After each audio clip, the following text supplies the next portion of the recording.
Bet you didn't saw this coming. I'm not talking about my pimples, my acne and my really shitty hair, because obviously if you have been watching this channel for a while you would see that coming. No, I'm actually talking about this video right now where you guys find out if Niall Horan and I actually got together. Hey mom and random people on the internet watching this right now, it's Zizi, former boyfriend of one of the One Direction boys. Sadly not in real life, but at least in my One Direction cringey AF fanfiction back from when I was like 13 or 14 years old. And in today's episode of this little series, if you haven't watched part 1 and 2, they are linked down in the description. It would totally make sense to watch them, you know. We're gonna find out who of the boys fangirl little me actually ended up dating. Quick little situation, we are still at Harry's house. We spent a few days there, had a little holiday. It is now the last evening and we just got back from the club, and that's where we left off in the last episode. Let's get into our reading zone because it's about to go down in those next chapters. You're not even ready. Also, quick disclaimer, the lighting might be changing during the filming of this video, but I'm just too lazy to fix that, so you gotta deal with it, you know? Next chapter. Why won't you smile? Give it a try. At Harry's house, Niall got a call from his mom. She had bad news. His grandpa passed away. Niall was very sad. I just love how many adjectives to describe people's emotions I knew back then. He decided to go to the bungalow to think over it. The others, including me, went to bed. When I lay in my bed next to Harry, who was sleeping already, I thought about when I lost my dad a few years ago, and I thought about how Niall must feel. So I got up quietly because I didn't want Harry to wake up and went to the bungalow. Gee, bonding over a lost family member, are we? I knocked on the door and Niall opened. I came in. He looked very upset and worried. His eyes were red and there weren't sparkles anymore. Oh, my heart is breaking already. I just sat beside him and said nothing. Oh, great job of consoling. I'm the pro. He asked, why are you here? I explained to him what happened to my dad and that I wanted to be there for him. I said that everyone would need a person to depend on in such situations. Truth, T, sis. He smiled and the next moment he cried. I just sat there holding his hand and listened to him. And anytime we both fell asleep. Wow, the lighting really sucks. I kind of have like a halo up here. I'm kind of loving it, not gonna lie. Then I obviously had to put a little picture of little Niall Horan crying at the X Factor studios. This literally breaks my heart. I don't know how to deal with that. This picture brings back so many memories and I'm not ready for that and I'm just literally like crying. Anyways, next chapter, and this piece of literature right here might be your favorite thing that you've ever listened to because it's about to go down, it's about to be cute AF, it's about to be lit. I won't let you go, now you know I've been crazy for you all this time. Hand in hand, sparkling eyes. I woke up very early. Yeah, can't relate. Even if I had slept only a few hours, I was wide awake. I looked around. I lay on a couch in the bungalow next to Niall. I didn't want to wake him, so I wrote a message that my taxi would leave in 3 hours. Of course, I hoped he would read it and come to say goodbye. This lighting is annoying the fuck out of me. We had our last breakfast together, then the boys helped me with my bags and we went out to the street. Niall wasn't there. I hugged all the boys and Liam said, "Was a great time, hope we'll keep in touch." Zane and Louis agreed and we changed numbers. Harry gave me a huge hug and said upset, "Gonna miss you." I tousled through his locks and smiled. The taxi arrived and now we really had to say goodbye. I already wanted to get into the taxi when Niall arrived with a big box. He ran up to me and shouted, "You didn't really want to go without a goodbye." Okay, T, get your tissues ready, it's about to go down, guys. He stood right in front of me and his eyes sparkled. My heartbeat got faster. He gave me the box. "That's for you, but please open it later." "Oh, thank you," I answered. He said, "I'm the one who should say thank you for you and your comfort. I feel much better now." We hugged, but he was still holding me. He got a little red and the sparkles in his eyes got more when he let me go, still holding my hands, looking down on me. "There's something I have to say." The taxi driver waited impatiently. "Okay man, fuck off, like I'm about to have the most amazing moment in my entire life that actually isn't real, but that's not the tea, so you be patient and wait, yeah?" "Fast," I said, looking into his sparkling eyes. Niall nodded. "Okay, the fastest way to say is..." The next moment I felt his soft lips on mine and I just wanted that moment never would stop. When I opened my eyes, he smiled and his eyes sparkled very bright. "You should go now, your plane is waiting."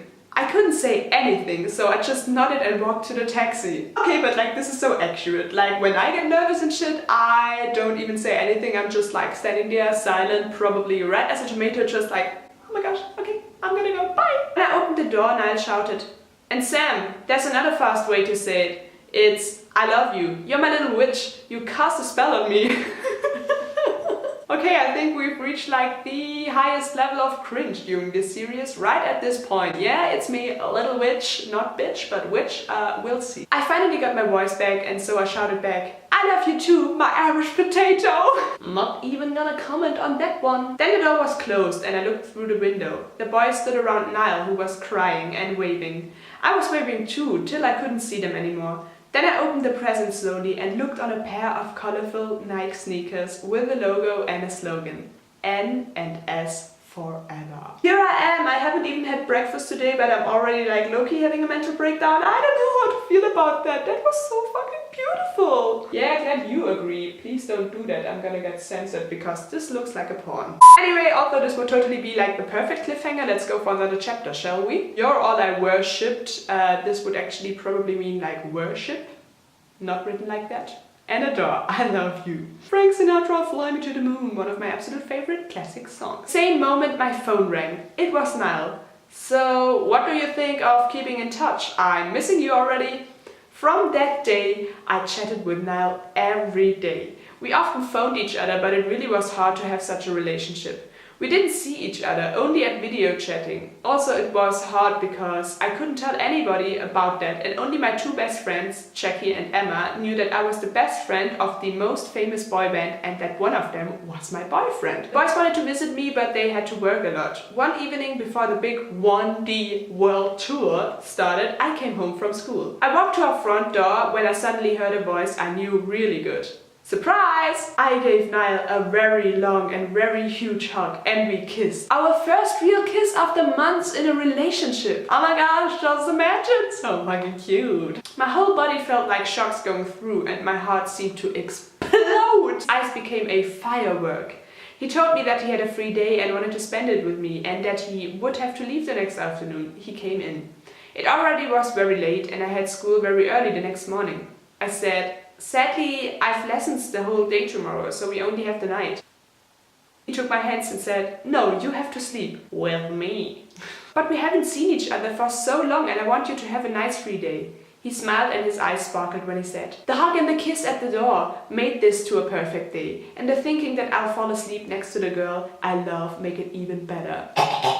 So cliché. I smiled and gave him a kiss. When we opened our eyes, he smiled and said, "It got even more perfect." And we leaned in again and our lips met.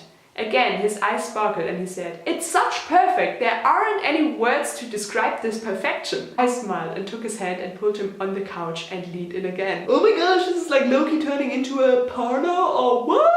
I whispered, "So why don't we stop this description and enjoy this perfection?" After a long kiss, he said, "There's also something that makes this perfect. It's the fact that we'll meet again soon." He gave me tickets for the concert in Berlin. I must have looked very surprised because Niall laughed very hard before he just cuddled and we had a perfect evening. The present were 4 tickets with backstage passes and a letter from Niall so we could get into their rooms after the show. He also gave me a shopping cart and the card for our hotel where he already had took rooms for us next to theirs. Yo, Niall Horan, you know how to treat a woman like, oh my gosh, sugar daddy incoming. Then we got like 2 little cute pictures of Niall in his Free Hugs t-shirt that I kind of like wanted to just wear every single day because it's so cute and it would like smell like him and I'm just like, I think we should like go for one last chapter at this point, so you know, roll it on. Is that even a saying? I don't think so. I wrote a song for you and all the things you do. Oh my gosh, Coldplay, like Loki the best band. After One Direction, obviously. The next day I called my best friends. Jackie and Emma were as excited as me and my mom was okay to go with us, and a few weeks later we sat on the plane to Berlin. We went on a sightseeing tour and then we went shopping. That was fun! We all bought a lot and I also found something to wear at the concert. A black skirt, a pink shirt with stars and silver sequin chucks. Yo, my fashion sense back then, like Jojo Siwa, I'm coming for your brand. That's like not even shade though, because like we stand Jojo Siwa on this channel. It was my first real concert and I was very excited for the show. You know what? Leave a comment down below on what your first like real concert was, because I would be interested to know. The crowd was amazing. But the boys were more amazing. When they began singing their first song, we all sang along and waved. After the last song, Niall said, "Thank you, Germany, for this wonderful concert." Somewhere in this crowd there's a very special person. She means a lot to me and also to the boys. She inspired me to write a special song. I know she likes our music and I hope she loves that song as much as I love her. So you all are the first fans to hear this. Oh my gosh, here we go. This is really cringy. I wrote a song for One Direction. I was just smiling and I saw how Harry, who was the very coolest normally, wiped away a tear emotional. Then the whole crowd got quiet and Niall started to sing the song. You know, I'm for sure not gonna sing this actually because your ears already suffered enough throughout this video. You can make me smile just by watching you. There's no bad day, all my dreams come true. When you start laughing, the world is smiling and all bad comes good. Louis continued, "Just tell one joke and all is well again. Hey, I'm your biggest fan." And Liam sang, "You make me believe in dreams, you know all sorrow will end." Zane sang on, "Just with a friend, someone who's holding your hand." Oh God! I smiled and Jackie and Emma hugged me. Then they started to sing the chorus.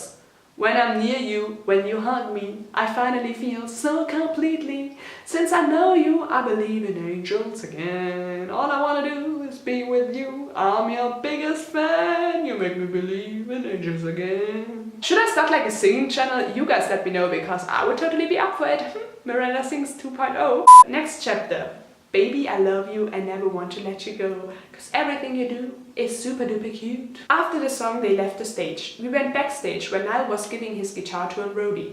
I ran up to him and hugged him, and in this moment I just didn't want to let him go again. We both said nothing. I just whispered in his ear, "Thank you, ASMR." We let go and kissed. Niall pulled me against the wall, one hand on my waist, the other on the wall. We kissed each other. Between the kisses he mumbled, "I love you." The next moment I heard a voice shouting, "Sam!" I opened my eyes and saw Harry a few steps away smiling. I laughed and gave him a huge hug. "Missed you so much, you look beautiful as always, falling star." I tousled through his locks when I saw Harry and Louis arriving. I hugged them and introduced my friends and my mom. They were a good team from the very first moment. Last but not least, Liam arrived and shouted aloud, "Hey ho!" when he saw me. He hugged me and lifted me up, spinning me around. Goals! The boys invited us to their dress room, so we went there. Like always, Liam had to carry me. We all talked a lot and I took some pictures of all the important people in my life finally together. We drove back to our hotel and went to our rooms because we all were very tired. I put on my pajama when I suddenly heard someone knocking on my door. I opened it and there was Niall. He just wanted to know if I came back safely and he invited us for breakfast. I said, "Oh, breakfast, Irish potato, I get hungry." His eyes sparkled and Niall smiled and then he took my hand and we went to his room. When we arrived, Niall opened the wardrobe and I saw a lot of packs of jelly beans, chips and other sweets. Oh, mukbang! Niall laid his arm around me and kissed me. His lips were warm and soft and had a special taste of jelly beans. I mean, preferences, you know? Oh, my little witch, missed that so much. What? I asked. The kisses? He smiled. No, the evenings eating together. Okay, the kisses too, but it's not the same to eat in front of the computer chatting with somebody. Okay, but that's literally me talking on the phone to my mom when I'm out of town and stuff. Once I move out, it's gonna be horrible. Yes, because you can't smell this breath and smelling like a mixture of chips and jelly beans. We talked a lot and cuddled. It was one of those moments I felt how much I missed him and how lucky I was. I fell asleep in his arms. Oh my gosh, last chapter for today, let's go. I won't see you for some time. The next morning I left to take a shower and dress up. At my door I found a piece of paper. I read, "Hey, what about lunch together, Harry?" I smiled and got in. I called Harry and we agreed to meet in half an hour at the coffee shop near the lobby. He also called the others and I picked up my mom and Jackie and Emma. We met and ordered. We all told each other a lot. Jackie and Emma had a great laugh with the boys and my mom too. She talked a lot with Louis and also with Harry about cooking and so on. Flipping goals, but not gonna lie, I actually think my mom would love Harry Styles. They would get along so good, I'm not even lying. I smiled at their deep conversation about apple pie. And Harry winked at me when he saw me watching them. After packing our stuff, it was time to leave. I was so upset to leave them again. Jackie, Emma and my mom said goodbye and already took the stuff to our taxi. I hugged Zane and Louis and also Liam who lifted me. Then I gave my best friend Harry a very huge hug and tussled through his locks. I had to promise that I'd call him when we arrive. Then the only one left was Niall. He gave me one of his huge Horan hugs and kissed me. Then he hugged me again and the others stood around us to hug us too. I started to cry without any loud. There only were tears running down my face, and Niall kissed me on my forehead and Harry whispered in my ear, "We all will meet soon, I promise." He actually kept this promise, you know, and the next chapters will have a lot of drama in them, like there is cheating, there is lying, there is breaking up going on. You are not ready? Leave a comment down below, tell me what you think might happen and also if I should continue this very soon. I definitely will if you want to. Also, if you enjoyed cringing with me today, please give this video a thumbs up, subscribe down below, click the bell, all that good stuff, so you will be notified when the next one is coming up. If you want to stay up to date with me until then, check out my other social medias. I am nowadays still kind of the biggest fangirl ever, so it's definitely a fun time. And I've been really active on Instagram lately as well, so yeah, check that out if you want to. And shoot me a DM if you want to. It's always fun to talk to you guys. Anyway, I'm gonna go just like stop all the cringe and I'm gonna see you very soon. Thank you for wasting your time with me today. Okay, bye! I react to YouTubers that I don't watch. A random mixture of some very popular channels, including the Try Guys, Elijah Daniel, Jason Nash, and also Anastasia Kingsnorth and my life as Ava. Low-key disgusting, but I'm low-key into that kind of stuff. He's so cute! Really?